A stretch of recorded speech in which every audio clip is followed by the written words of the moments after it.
आज की इस वीडियो में हम जानेंगे कि आखिर ऐसी क्या वजह थी कि भगवान श्री कृष्ण ने अभिमन्यु को महाभारत युद्ध में नहीं बचाया।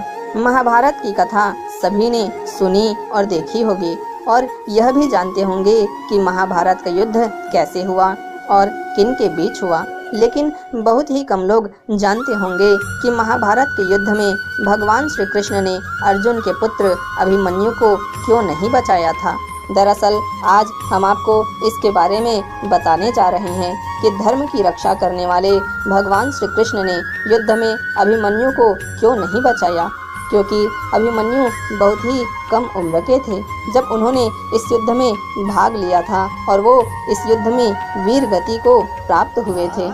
तो आइए जानते हैं उस वजह को जिसके कारण भगवान श्री कृष्ण ने अभिमन्यु को नहीं बचाया था। ऐसा माना जाता है कि जब पृथ्वी लोक पर दुराचार बढ़ जाता है तो भगवान किसी न किसी रूप में जन्म लेते हैं और ऐसा भी कहा जाता है कि भगवान का साथ देने के लिए सभी देवताओं को भी स्वयं या फिर अपने पुत्र के रूप में पृथ्वी लोक में जन्म लेना पड़ता है।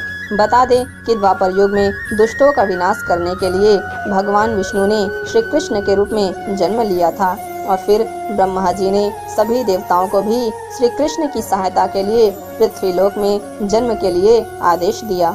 ब्रह्मा जी के इस आदेश को पाते ही सभी देवता राजी हो गए, लेकिन चंद्रमा ने अपने पुत्र वर्चा को पृथ्वी लोक में अवतार लेने के बाद को इनकार कर दिया और ब्रह्मा जी से कह दिया कि उनका पुत्र वर्चा पृथ्वी लोक में अवतार नहीं लेगा।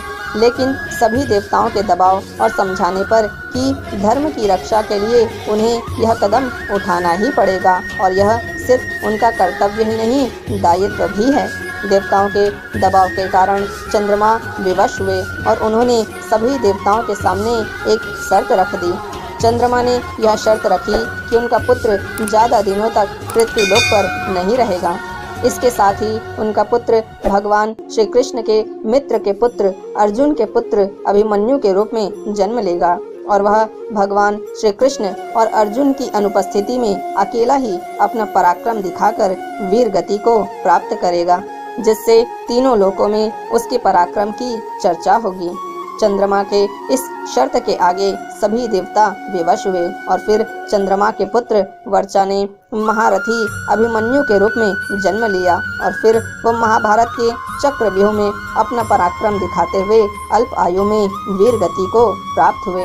इस कारण ही श्री कृष्ण ने अभिमन्यु को नहीं बचाया था। श्रोताओं, तो ये थी कहानी अभिमन्यु के बारे में।